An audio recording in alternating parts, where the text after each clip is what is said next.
कहां से आए हैं। तो अगर पानी हो सकता है तो hello good morning, welcome back to my channel স্পর্শের ছোঁয়া।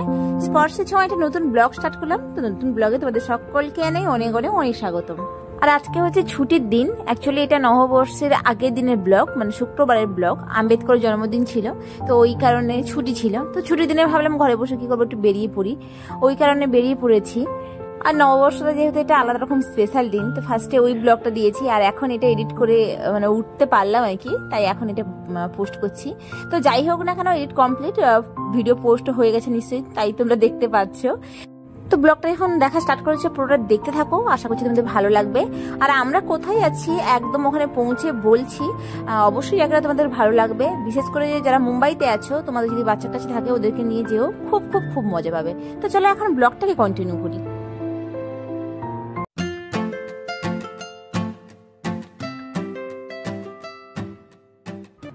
পৌঁছে গিয়ে ব্লগটা কন্টিনিউ করবো বলছিলাম, কিন্তু এখনো কিন্তু পৌঁছায়নি। রাস্তায় যেতে যেতে এই গাছগুলো অনেক, মানে একদম সারিবদ্ধভাবে দুদিকে রয়েছে। জানি না তোমরা কে কিরকম বলো, আমরা তো আমাদের গ্রামের দিকে এটাকে কিচিমিচি বলে, এক ধরনের ফল। তিতিরা আবার এটাকে খই বলে বলছে। তো যাই বলো না কেন, ছোটবেলায় কিন্তু খুব খেতাম। পেকে গেলে একদম লাল হয়ে যায়, খুব মিষ্টি হয়, আর ভেতরে কালো কালো ফল থাকে। তো খাওয়ার পরে কালো কালো ফলগুলোকে সুতো দিয়ে গেঁথে হাতের মানে বিভিন্ন রকম গয়নাঘাটি বানাতাম, হাতের পায়ের গলায় এইসব সব বানাতাম। যাই হোক, কথা বলতে বলতে পৌঁছে গেলাম, মানে যেখানে আলটিমেট যাওয়ার কথা ওখানে পৌঁছেনি। এরপরে আমরা লঞ্চে করে ওখানে যাব, যেটিতে পৌঁছে গেছি। আর আমাদের সোসাইটি থেকে এখানে যে এলাম প্রায় 1 ঘন্টা মতো লাগলো। আর আমি তো যাইনি আগে কখনো, তো রাজেদা বলছে যে লঞ্চে করে বড় জোর হয়তো 1/2 ঘন্টা মতো লাগবে, মোটামুটি 1.5 ঘন্টার মধ্যে পৌঁছি, মানে পুরো জার্নিটা, পুরো মানে যাওয়াটা আর কি 1.5 ঘন্টার মধ্যে কমপ্লিট হয়ে যাবে। তবে এখন আমরা জাস্ট 5 মিনিটের জন্য একটা লঞ্চ মিস করে দিয়েছি, হয়তো আর 10-15 মিনিট ওয়েট করতে হবে। ভাবছি যে এই ফাঁকে স্পর্শকে খাইয়ে নেবো, যেহেতু সকালে সকালে উঠে চলে এসেছি, ওকে খাওয়ানো হয়নি, নিয়ে চলে এসেছি। এমনি গাড়িতে ভেজানো বাদাম মিষ্টির মুগলো খেয়েছে, তো ভাবছি এই 10-15 মিনিটের যে গ্যাপটা, এর মধ্যে ওকে খাইয়ে নেবো। ভালোই হয়েছে, নতুন জায়গাতে এটা সেটা দেখে তাড়াতাড়ি করে আজকে ওর খাওয়াটাও হয়ে যাবে। ওটা মনে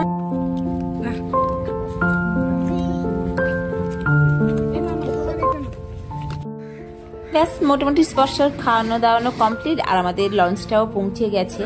লঞ্চের উপরটা তো উঠেই এলাম, কিন্তু অনেকটা কিন্তু গরম রয়েছে, খুব রৌদ্রও রয়েছে। তাও এলাম, চারদিকটা ভালো লাগছে। হয়তো একটু পরে যখন সমুদ্রের মধ্যে দিয়ে যাব, হয়তো ঠান্ডা বাতাস বইবে। তবে ভালো লাগছে এই কারণে, আরো চারদিকে কিন্তু অনেক অনেক দেখতে পাচ্ছি যে ফ্লেমিঙ্গো বার্ডগুলো সব উড়ে যাচ্ছে। এই যে দেখো, সেইভাবে দেখাতে পাচ্ছি না ক্যামেরাতে, ঝাঁকে ঝাঁকে একদম উড়ে উড়ে যাচ্ছে।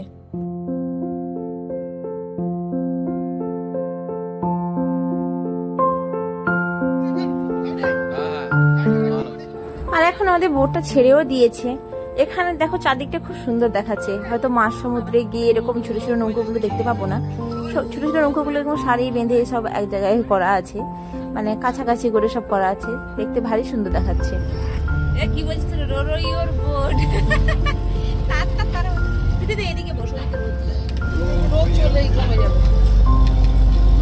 Gently down the stream.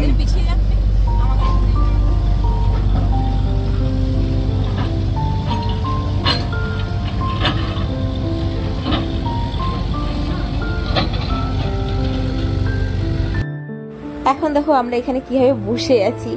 Actually যেদিকেই বসছি না কেন রোদ আসছে, আবার স্পর্শ এই চেয়ারগুলোতে বসতেও চাইছে না, খালি উঠে উঠে পালাচ্ছে। ওই কারণে ওকে নিয়ে দিদির কাছে একটা বেড কভার ছিল, ওটাকে পাতিয়ে দিয়ে একদম আরাম করে বসছি। আর এখানে দেখো একটা শঙ্খচিল একা একা কেমন ভেসে বেড়াচ্ছে, মনে হচ্ছে ঢেউটাকে উপভোগ করছে। আমাদের বোটের সাইড দিয়ে প্রায় একটা বড় জাহাজ যাচ্ছে, এটা কিন্তু বেশ বড় দেখতে। এমনিতে দেখলাম ভিডিও যখন করছি দেখছি অতটাও বড় দেখাচ্ছে না, কিন্তু বেশ বড় দেখতে।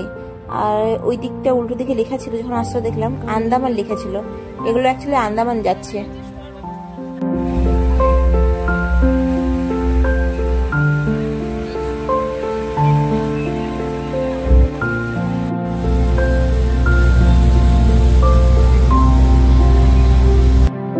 তো চলো, অনেক কিছু দেখাতে দেখাতে আর অনেক কিছু বলতে বলতে পৌঁছে গেছি এখন আমরা।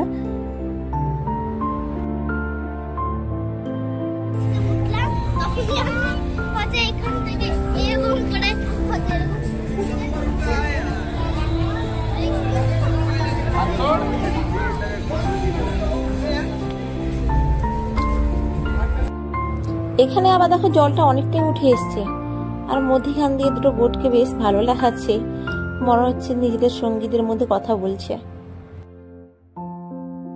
তখন স্পর্শ তো খাওয়া হয়ে গেছিল, কিন্তু আমাদের কারোর খাওয়া হয়েছিল না, তাই এপাশে পৌঁছে গিয়ে ডিম আর রুটির টোস্ট নিয়ে নিয়েছি। এখন ওলা করে যাচ্ছি, এদিকে বেশি যেতে হবে না, এই 10-15 মিনিট মতো যেতে হবে বলছে, তারপরেই পৌঁছে যাবো।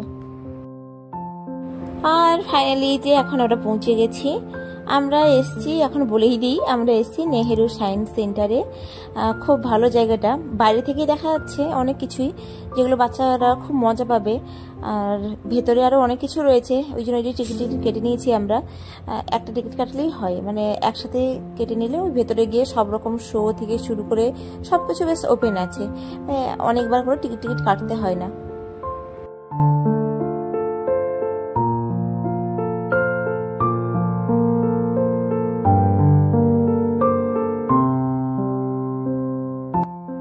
এখন আমার ছেলেটাকে দেখো, গাড়ি পাগল ছেলে বলা যায়, যেই দেখেছে একটা ওইদিকে ট্যাক্সি মতো রয়েছে, ছুটে ছুটে পালাচ্ছে।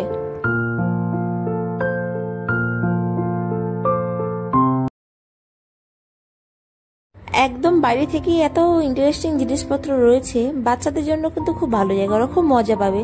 স্পষ্ট অনেকটা ছোট, ও ঠিক বুঝতে পারছে না, মানে ও সায়েন্স বোঝার মতো এখন তো বয়স নেই, তাও দেখছে অনেক জিনিসপত্র রয়েছে, ওগুলো দেখেই খুব মজা পাচ্ছে।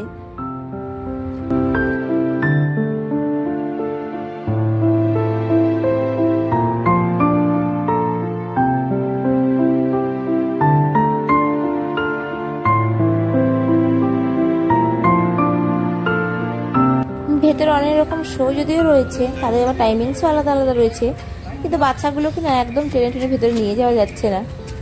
আর আমাদের ওখানে দীঘাতেও সায়েন্স সিটি রয়েছে, কিংবা কলকাতাতেও রয়েছে, তবে দীঘার থেকে কলকাতার আরও বেশি অনেক জিনিসপত্র রয়েছে। আমার তো কিছু কিছু জিনিসপত্র মনে হচ্ছে কলকাতা এখানকার থেকেও ওখানে আর একটু বেশি বেশি রয়েছে। আর এখানে একটা গাছ দেখো, এটা কিন্তু বট গাছ নয়, কিন্তু অনেক পুরনো মনে হচ্ছে। মেন যে গাছটা ওটাই নাই, এখন মারা গেছে, কিন্তু চারদিকে এত শিকড়।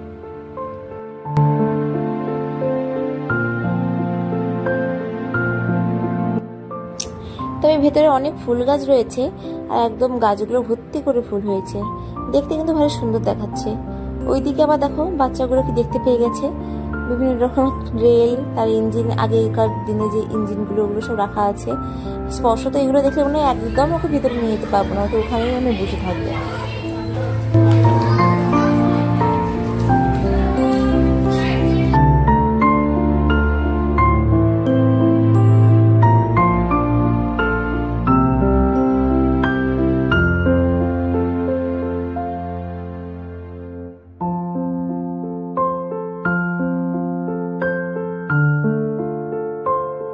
এমনিতেই আসতে চাইছে না, এখানে দেখো ওর বাবা আবার ওকে তুলে দিয়েছে, এবার তো মনে হচ্ছে ওকে নামানোই যাবে না। সত্যিই তাই, দেখো এই যে নাচ করতে স্টার্ট করে দিয়েছে।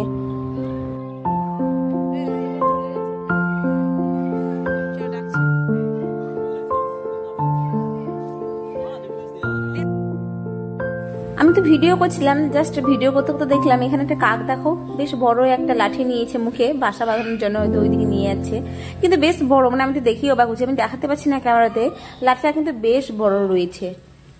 এই যা পড়েও গেল মুখ থেকে। এবারে চলো মেন সেন্টারের দিকে যাওয়া যাক। এমনি চারদিকে অনেক কিছু আছে দেখার, তবে এইগুলো দেখতে দেখতে টাইমগুলো আর মানে পেরিয়ে যাবে। ভিতরে তো অনেক কিছু শো রয়েছে, যেগুলো আবার বিভিন্ন রকম টাইমিংস দেওয়া রয়েছে, ওগুলো মিস করলে আবার আমাদের ওয়েট করতে হবে। তো চলো এখন ভেতরে যাওয়া যাক। এই যে আমার ছানেটি দেখো এখানে আবার দাঁড়িয়ে গেছে, চলে আসছিলাম আমরা এখানে ওর একটা দেখতে পেয়ে গেছে বিড়াল বাচ্চা, ব্যাস। না বাচ্চা তো নয়, এটা বড় বিড়াল, এটা কেউ নিয়েই যাবে, কি করি বলো এবার। তবে ওইদিকে দেখছি লোহার রেলিংটা ভাঙা রয়েছে, ও লেগে যেতে পারে, ফটাফট ওকে নিয়ে চলে আসি। ক্যামেরাটা বন্ধ করে জোর করে নিয়ে চলে আসতে হবে।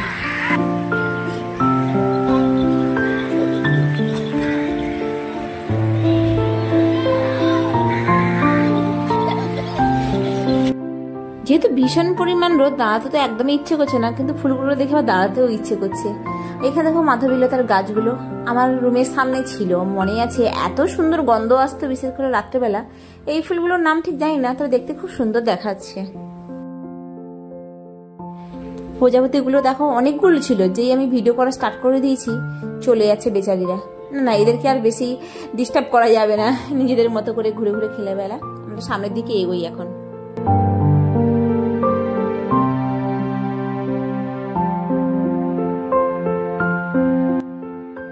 আর এই যে এই গাছটা মাদার ইন্ডিয়া বলে, মানে আমরা তো মাদার ইন্ডিয়া বলি, বাদ বাকি আলাদা কোনো নাম থাকতে পারে।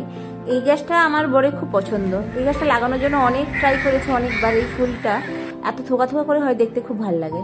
আর এখানে নাগকেশ্বর ফুলটা দেখো অনেক ফুটেছে। এটা অবশ্য আমাদের কলোনিতেও ছিল, আর এটা আমি মুম্বাইতে এসেই দেখেছি ফার্স্টে।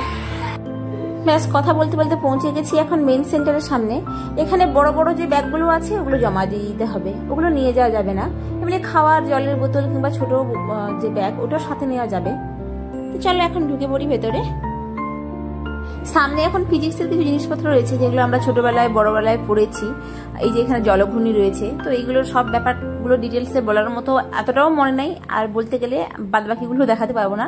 তো চলো এখন ভেতরে যাওয়া যাক। ভেতরে গিয়ে যেখানে বাচ্চাগুলো অনেক মজা পেয়েছিল, আমাদের অনেকগুলো শো রয়েছে, ওখানে গিয়ে ওইসব তোমাদের ভালো করে দেখাচ্ছি।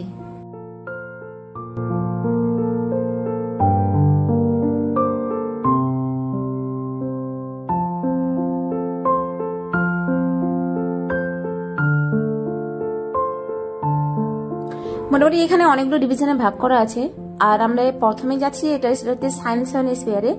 আর এখানে ফার্স্ট যে শোটা আমরা দেখবো সেটা হচ্ছে সৌরমণ্ডল নিয়ে। মানে এটা তো আমাদের খুবই ভালো লেগেছে, এতটাই ভালো লেগেছে যে মধ্যখানে যখনই একটা গ্যাপ ছিল দুটো শোর মধ্যে, আমরা সেকেন্ড টাইম আবার ওই শোটা দেখেছিলাম। তো চলো দেখে নাও কেমন লাগে। আর বাচ্চাদের জন্য তো খুবই ভালো, কারণ ওখানে যে রয়েছিলেন হোস্ট উনি এত ভালো করে বলছিলেন, খুব ভালো করে বুঝিয়েও দিচ্ছিলেন। তো চলো দেখি। এই ভুলটা কি করছিলেন?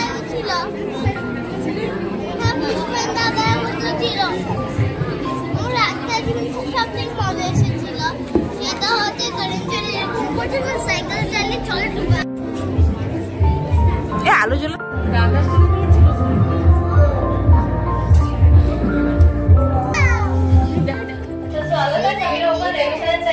ये शो है सोलर सिस्टम के बारे में। 8 प्लैनेट्स है, 8 प्लैनेट्स। येलो कलर का जो बैकग्राउंड है वो हमारा सन है, और सन के सामने प्लैनेट्स कितने छोटे दिखते हैं वो यहाँ पे दिखाया गया है। पहले 4 जो प्लैनेट्स है बिल्कुल डॉट की तरह दिख रहे हैं, वो है मर्क्यूरी, वीनस, अर्थ और मार्स। उसे हम बोलते हैं टेरेस्ट्रियल प्लैनेट्स या फिर रॉकी प्लैनेट्स। मतलब अगर वहाँ पे कोई गया तो चल सकता है क्योंकि वहाँ पे लैंड है।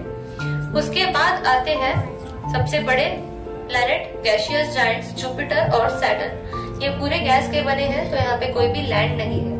और लास्ट के जो 2 है आइसी जायंट्स यूरेनस और नेपच्यून, ये भी गैसेस से बने हैं, पर ये सन से इतने दूर है कि सन की हीट यहाँ तक नहीं पहुँच पाती। तो ये गैसेस फ्रोजन फॉर्म में है, मतलब आइस की स्टेट में गैसेस मिलते हैं। यहाँ पे टेम्परेचर -200 के नीचे ही रहता है। सन की एक्सरे इमेज को देखते हैं, तो सन एनर्जी का सोर्स है। ये न्यूक्लियर रिएक्टर की तरह काम करता है, यहाँ पे न्यूक्लियर फ्यूजन रिएक्शन होती है। सन बना होता है गैसेस से, हाइड्रोजन और हीलियम। यहाँ पे 2 हाइड्रोजन एटम फ्यूज होते हैं एक हीलियम एटम बनने के लिए, तो वो फ्यूजन में हीट और लाइट निकलती है जो हमें एनर्जी। एटमॉस्फेयर नहीं है, जैसे हमारे अर्थ के ऊपर हवा है, ये भी ग्रीन हाउस गैसेस है, पर वो क्वांटिटी बहुत कम है। हमारे अर्थ के एटमॉस्फेयर में सिर्फ 0.04% कार्बन डाइऑक्साइड है, वही वीनस के ऊपर 96% है। तो सन की हीट यहाँ पे ट्रैप हो जाती है। यहाँ पे एवरेज टेम्परेचर होता है 475 डिग्री सेल्सियस। इसके ऊपर जो व्हाइट कलर के क्लाउड्स दिखते हैं ये सल्फ्यूरिक एसिड के क्लाउड्स हैं, तो यहाँ पे एसिड रेन होती रहती है कंटिन्यूअसली, और ये क्लाउड्स सन की लाइट को रिफ्लेक्ट करते हैं, जिसकी वजह 15 करोड़ किलोमीटर पे लोकेटेड है, जो आता है हैबिटेबल जोन में, क्योंकि यहाँ पे पानी अवेलेबल है। ठीक है, हमारी अर्थ थोड़ी सी टिल्टेड दिखाई देती है क्योंकि उसकी रोटेशन एक्सिस 23.5 डिग्री से टिल्टेड है, जिसकी वजह से यहाँ पे सीजन्स आते हैं। अर्थ का एक नेचुरल सैटेलाइट है जो है हमारा मून। मून की 2 साइड्स होती है, एक डार्कर साइड और एक ब्राइटर साइड। हम जब मून को देखते हैं तो हमें सिर्फ डार्क स्पॉट्स दिखाई देते हैं, जो होती है ये साइड। जो बैक साइड है वो एरियाज है, और मून के ऊपर भी कोई एटमॉस्फेयर नहीं है, जिसकी वजह से यहाँ पे भी क्रेटर दिखाई देते हैं। इसके मिट्टी में आयरन ऑक्साइड होता है, मतलब रस्ट ऑफ आयरन, जो रेडिश ब्राउन कलर की होती है, जिसकी वजह से इसका रेड कलर है। तो अगर पानी हो सकता है तो लाइफ भी पॉसिबल हो सकता है। इसके लिए ये प्लेनेट के ऊपर बहुत सारे एक्सपेरिमेंट्स होते रहते हैं। इसके ऊपर हमें ये जो 4 डॉट्स दिखते हैं, ये यहाँ के इनएक्टिव वोल्केनोस है। जो बड़ा डॉट है सबसे ऊपर, वो है सोलर सिस्टम का सबसे, ध्यान से ये कितना बड़ा है पता है? 3 टाइम्स, 5 टाइम्स, 1000 टाइम्स, 800। सिस्टम का लार्जेस्ट नेचुरल सैटेलाइट है, पहले प्लैनेट मर्क्यूरी से भी बड़ा है ये। एक इंटरेस्टिंग मून है जुपिटर का, जिसका नाम है, पता है किसी को? आयो। यस, बट उसका निकनेम क्या है? अगर हम इमेजिन करेंगे कि एक पानी का पूल है और उसके ऊपर सैटर्न को प्लेस करना है, तो सैटर्न पानी के ऊपर भी फ्लोट करेगा, क्योंकि पानी से भी सैटर्न की डेंसिटी बहुत कम है। हमने जो होते हैं 6 साइड्स लेते हैं। यस, ये सैटर्न का नॉर्थ पोल है और ये साउथ पोल है। वहाँ पे भी हेक्सागन शेप के तूफान है।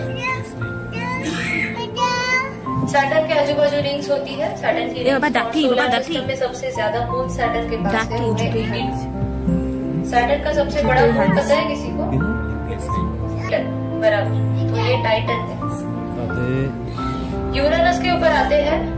ये मीथेन, ईथेन और अमोनिया जैसे गैसेस से फ्रीज होके प्लेनेट बना है। हमारी अर्थ जैसे थोड़ी सी टिल्टेड थी 23.5 डिग्री से, यूरेनस 98 डिग्री से टिल्टेड है। मतलब इसका नॉर्थ पोल और साउथ पोल हम जब देखते जाए तो हमें ईस्ट वेस्ट डायरेक्शन में दिखेगा। तो ये रोलिंग बॉल जैसा दिखता है जब सन के अराउंड रिवॉल्व करता है। तो इसका टेम्परेचर होता है -220 डिग्री सेल्सियस। इसके एटमॉस्फेयर में मीथेन गैस ज्यादा है, इसके लिए डार्कर ब्लू कलर मिलता है। एयरलाइंस क्या है, कोई बता सकता है? Yes, aeroplane. तो ये एयर ट्रैफिक दिखाती है स्लाइड। सबसे ज्यादा एयर ट्रैफिक होती है यूएसए के ऊपर, नॉर्थ अमेरिका। फिर नेक्स्ट नंबर आता है एयर ट्रैफिक में यूरोप का। अफ्रीका के ऊपर देखते हैं तो बहुत कम एयर ट्रैफिक दिखता है, क्योंकि वहाँ पे डेजर्ट एरिया ज्यादा है। इंडिया के पास आते हैं, मॉडरेट एयर ट्रैफिक होता है। एशिया में सबसे ज्यादा चाइना और जापान की तरफ होता है एयर ट्रैफिक। नॉर्थ पोल के ऊपर आते हैं, यहाँ से भी कम एरोप्लेन दिखाई थी। वो 2001 की सैटेलाइट इमेज थी और ये अभी की है, जहाँ पे हमें पानी ब्लैक दिखाई दे रहा है और ग्रीन एरियाज बहुत कम दिखते हैं। तो ये इंडिकेट करता है कि पोल्यूशन की वजह से हमारे अर्थ के ऊपर कैसे चेंजेस होते हैं। तो अगर हमारी अर्थ को प्रिजर्व करना है तो हमें पोल्यूशन कम करना होगा। इसी के साथ हम अपना शो खत्म करेंगे। মোটামুটি এই শোটা কমপ্লিট হয়ে গেছে, মানে মোটামুটি ভাবে আমি তোমাদের দেখাতে পেরেছি। পুরোপুরি দেখাতে গেলে তো মানে একটা ব্লগই চলে যাবে, এত বড় হয়ে যাবে। তো চলো এখান থেকে বেরিয়ে যাই। এখানে তো খুব সুন্দরভাবে ধীরে সুস্থে বসে দেখলাম, এবারে একটু কিছু অ্যাডভেঞ্চার করা যাক। চলো রকেটে করে কোথাও থেকে ঘুরে আসি। এটা কিন্তু বাচ্চারা খুব মজা পাবে। স্পর্শ আবার মধ্যখানে একটু কান্নাকাটি করছিল, ভয়ে কান্নাকাটি করেনি, মানে এত চিৎকার হচ্ছিল ভিতরে, ওই চিৎকার শুনে ও একবার কেঁদে গেছিল, না হলে ও খুব কিন্তু এনজয় করেছে। এই যে আমরা এখানে 3D চশমা পরে ওয়েট করছি, ভেতরে একটা দল ঢুকেছে, ওনারা সবাই বেরিয়ে এলে তারপরে আমরা যাব। আর আমি যে ভিডিওটা করেছি জানি না কতটা দেখাতে পারবো, যদি একটা 3D চশমা নিয়ে তার উপরে ক্যামেরাটা রেখে করতাম ভালো হতো। এখন মনে হচ্ছে তখন অতটাও মাথায় আসেনি। তো চলো যতটুকু দেখা যাচ্ছে অতটুকুই তোমাদের সাথে শেয়ার করি।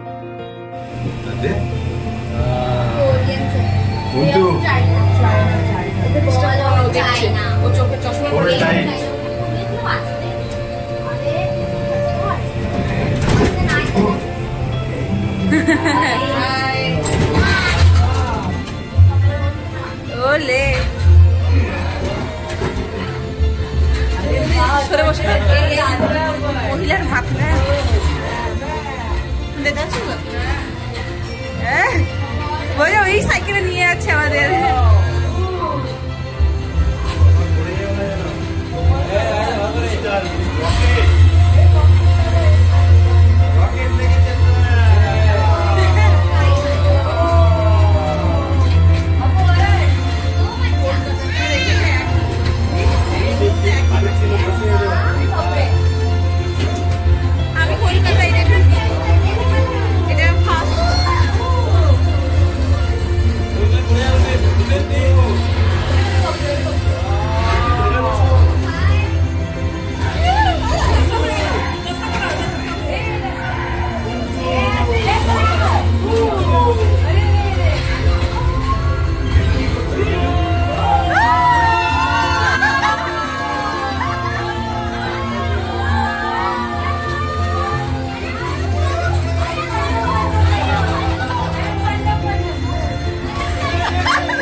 아빠 오산 아빠 리반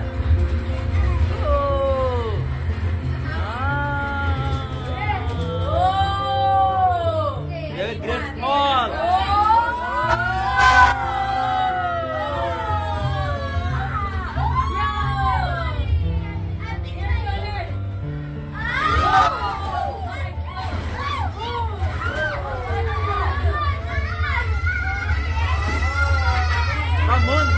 Moon.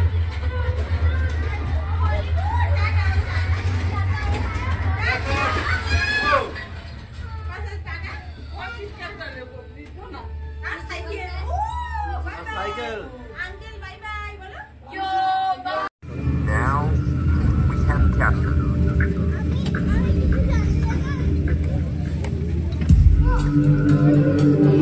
इसके बाद अंतरिक्ष यानों में रूसी मीर तक करीब 11 यात्राएं की, जिससे अंतरिक्ष सहयोग को बढ़ावा मिला। इस यान के कारण आज ये इंजीनियरिंग का अद्भुत चमत्कार ही है कि अंतरिक्ष यानों रूसी सोयूज और प्रोटॉन यानों ने अंतरराष्ट्रीय अंतरिक्ष स्टेशन बनाने के लिए 40 यात्राएं की।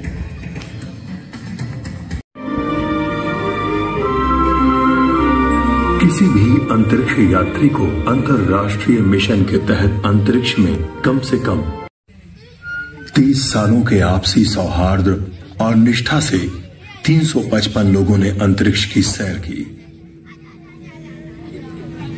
उन्होंने 21,000 बार पृथ्वी की यात्रा खतरों से खाली नहीं है। They had a hunger to explore the universe and discover its truths. They wished to serve, and they did.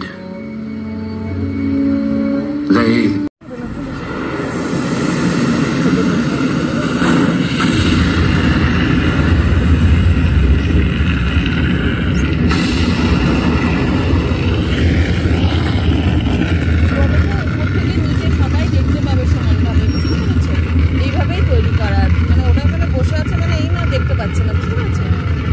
উঠছে তো এইভাবে, বুঝতে পারছেন?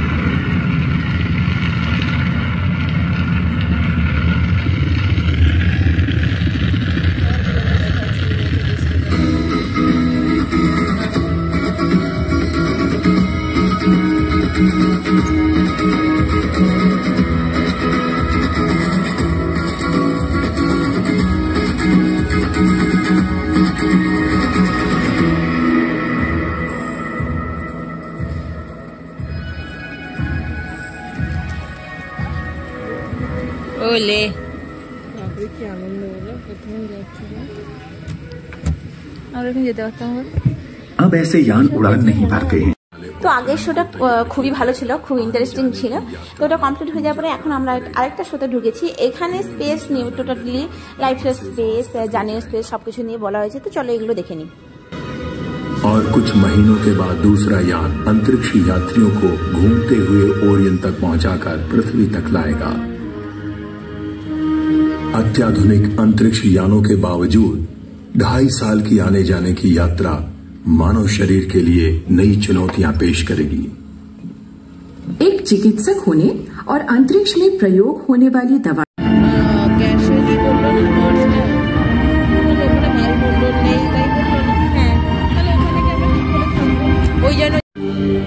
चालीस वर्षों तक मार्स पर रोबोट्स ने तरह तरह के अनुसंधान किए हैं और इंसानों के वहां पहुंचने का रास्ता सुझाया है। पाथ फाइंडर और क्यूरियोसिटी जैसे यानों के टाइम और मनोरंजक होगा जब हमारे अंतरिक्ष यात्री वहां पर कदम रखेंगे। फिर भी वो पृथ्वी पर इतना अभ्यास कर चुके होंगे कि उन्हें सब कुछ थोड़ा जाना पहचाना लगेगा। आने वाले वर्षों तक शायद खोज करने वाले वहाँ ऑक्सीजन और हाइड्रोजन की खोज करके अपना पानी और ईंधन बनाएंगे, पर अभी तक अपना सामान खुद ले जाना होगा और वो आविष्कार करने होंगे जो सिर्फ मानव कर सकते हैं।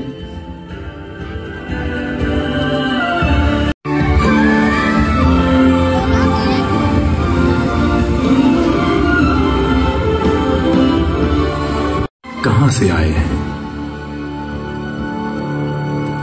जब मानव जाति के पैर मार्स पर पड़ेंगे, ये मानव इतिहास की सबसे बड़ी उपलब्धि होगी।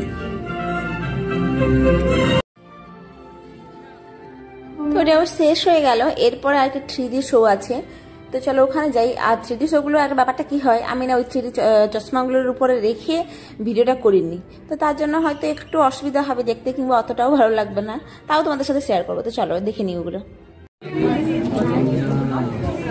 Should make us think twice about swimming in open waters. Only 10 inches wide.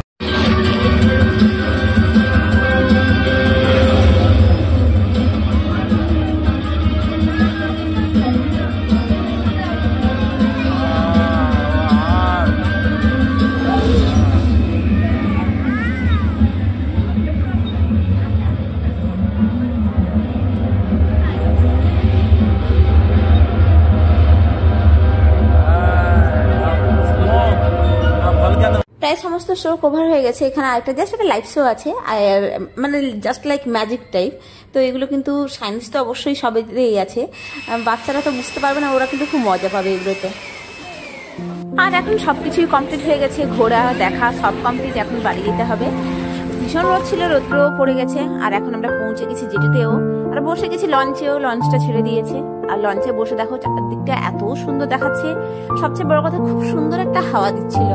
আর ওইদিকে সূর্যটা অস্ত যাচ্ছিল, ওই দৃশ্যটা জাস্ট মানে বলার মতো নয়, এতটাই সুন্দর দেখাচ্ছিল। হালকা হালকা করে সূর্যের যে লাল কালারটা ঢেউয়ের উপর এসে পড়ছিল, জাস্ট অসাধারণ লাগছিল।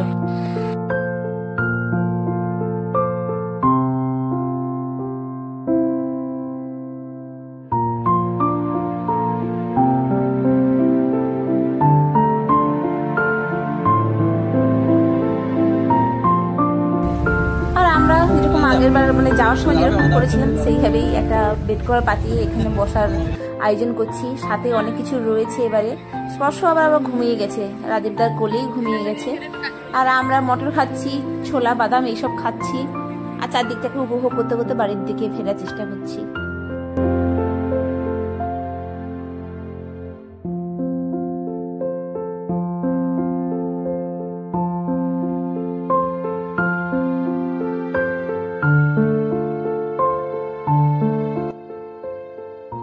চারদিকটা কি অপূর্ব সুন্দর লাগছে, তাই না? ভীষণ ভালো লাগছে, কি সুন্দর একটা শান্ত হাওয়া, তার সাথে চারদিকটা সব মিলে খুবই ভালো লাগছে। অ্যাকচুয়ালি সব মিলিয়ে আজকের দিনটা খুব ভালো গেল, সবকিছু খুব ভালোভাবে এনজয় করা গেছে, বাচ্চারা আমরা নিজেরা সব দিক দিয়ে। এমনি কি হয়, আমরা কোথাও গেলে শুধু আমরা হয়তো এনজয় করি, যারা একদম ছোট মানে স্পর্শ, ওরা তো অত বুঝতে পারে না, অতটাও জানি না কতটা কি এনজয় করে, কিন্তু আজকে ওরাও খুব এনজয় করেছে। তো চলো এখন যাই। আর তোমরা যারা মুম্বাইতে রয়েছে, তোমাদের বাচ্চা কাচ্চা নিয়ে অবশ্যই যেতে পারো, ওরা কিন্তু খুব মজা করবে। একটা দিন তো ওদের জন্য খুব ভালো কাটবে, মানে ভালো কাটার মতো একটা জায়গা। তো চলো এর সাথে এখানেই আমি ব্লগটাকে এন্ড করছি। পৌঁছে গেলাম, সাথে মোবাইলের চার্জও শেষ, আমাদেরও এনার্জি শেষ। তো চলো সবাইকে আছে টাটা, বাই বাই। সবাই ভালো থেকো, সুস্থ থাকো, দেখা হচ্ছে নতুন আবার কোনো ব্লগে। ততক্ষণ সবাই ভালো